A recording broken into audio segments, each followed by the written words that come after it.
اعوذ باللہ من الشیطان الرجیم بسم اللہ الرحمن الرحیم۔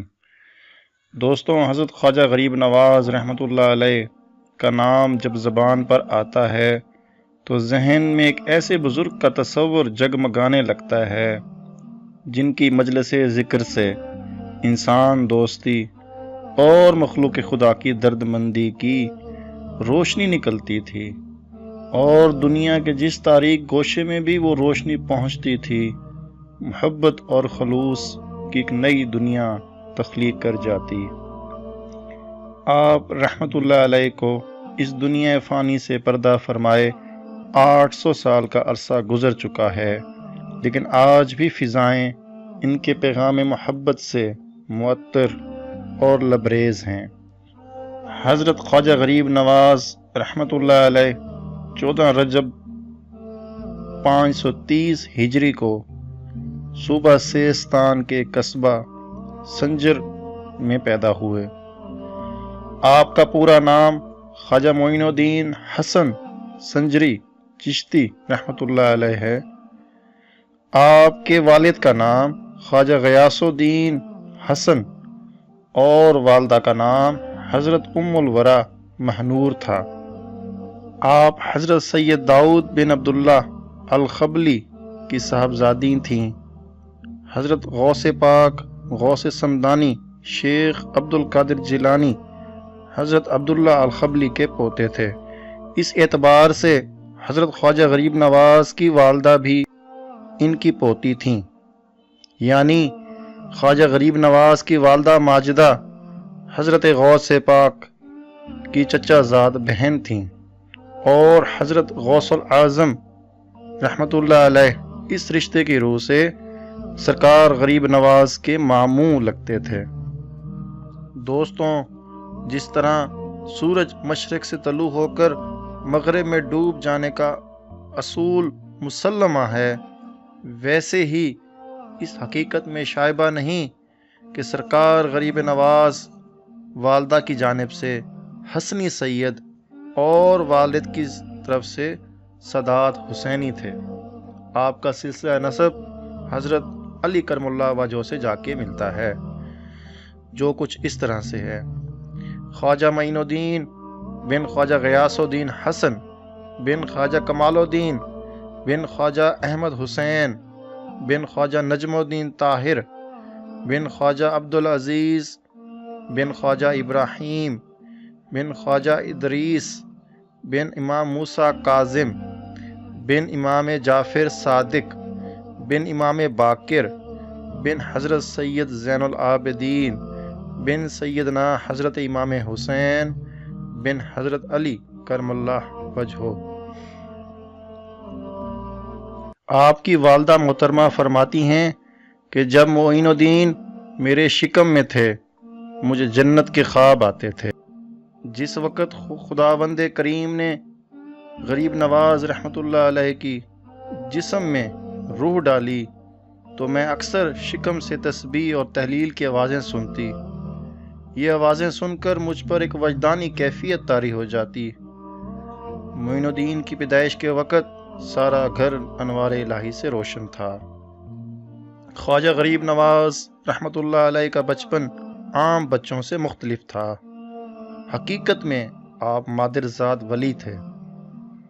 بچپن ہی کے زمانے میں آپ کی باتوں سے اندازہ لگا لیا گیا تھا کہ بڑے ہو کر آپ ایک برگزیدہ ہستی ہوں گے۔ کہا جاتا ہے کہ حضرت کی شیر خوارگی کے دنوں میں جب کوئی عورت اپنے کسی دودھ پیتے بچے کے ساتھ آپ کے ہاں تشریف لاتی اور عورت کا بچہ دودھ کے لیے روتا تو آپ اپنی والدہ ماجدہ کو اشارہ کرتے، جس کا یہ مطلب ہوتا کہ وہ اپنا دودھ اس بچے کو پلا دیں۔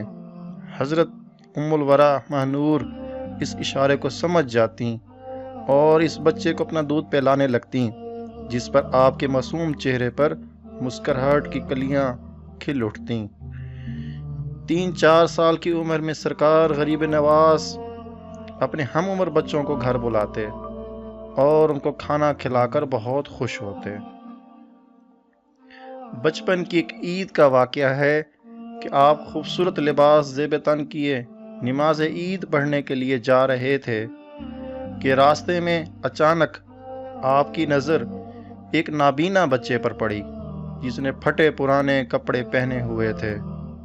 حضرت سے یہ منظر دیکھا نہ گیا۔ یہ شان غریب نواز کا ظہور تھا جو آپ کی شخصیت میں چھپی ہوئی تھی۔ فوراً گھر تشریف لائے، اپنے نئے کپڑے اتار کر غریب نابینا بچے کو پہنا دیے اور خود اس کے کپڑے پہن کر اس کے ساتھ عید پڑھنے چلے گئے۔ آپ کے والدین آپ کو پیار سے حسن پکارتے تھے۔ سرکار غریب نواز کی پرورش خراسان میں ہوئی۔ ابتدائی تعلیم آپ نے گھر پر حاصل کی کیونکہ آپ کے والد بزرگوار بہت بڑے عالم تھے۔ 9 سال کی عمر میں آپ نے قرآن پاک حفظ کر لیا تھا۔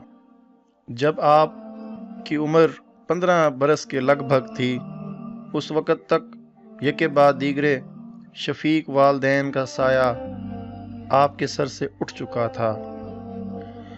اپنے والد کے انتقال کے بعد حضرت خواجہ معین الدین چشتی کو ترکے میں پان چکی اور ایک باغ ملا تھا۔ آپ ہر روز باغ میں تشریف لے جاتے اور درختوں کو سینچا کرتے۔ اسی باغ میں ایک روز آپ کی ملاقات حضرت خواجہ شیخ ابراہیم مجذوب قندوزی سے ہوئی۔ آپ حضرت قندوزی رحمۃ اللہ علیہ سے نہایت خندہ پیشانی کے ساتھ پیش آئے اور اخلاق اور عجز اور انکساری کے ساتھ انگوروں کا تحفہ پیش کیا۔ حضرت شیخ ابراہیم مجذوب قندوزی کی نظر کیمیا نے آپ کی لوح جبین سے ساری حقیقت پڑھ لی اور سمجھ گئے کہ یہ لڑکا جو آج انہیں پانی پلا رہا ہے اور انگوروں سے تواضع کر رہا ہے، کل لوگوں کی روحانی تشنگی دور کرے گا، ہزاروں کو حیات جاوداں کا ساغر پلائے گا۔ انہوں نے اپنی زنبیل میں سے سوکھی روٹی کا ایک ٹکڑا نکالا اور دانتوں سے چبا کر سرکار غریب نواز کی منہ میں رکھا۔ سوکھی روٹی کا کھانا تھا کہ خواجہ غریب نواز کا قلب مبارک انوار الہی سے روشن ہو گیا۔ وہ دنیا سے برگشتہ ہو گئے، طلب مولا کے لیے اٹھ کھڑے ہوئے، باغ اور املاک کو محتاجوں اور غریبوں میں تقسیم کر دیا اور اپنے وطن کو خیر آباد کہہ کر مسافرت اختیار کر لی۔ دوستوں، آج کی اس ویڈیو میں نے حضرت خواجہ خواجگان معین الدین چشتی کے ابتدائی حالات زندگی بیان کیے ہیں، اور انشاءاللہ آنے والی ویڈیوز میں مزید آپ کے حالات زندگی بیان کروں گا۔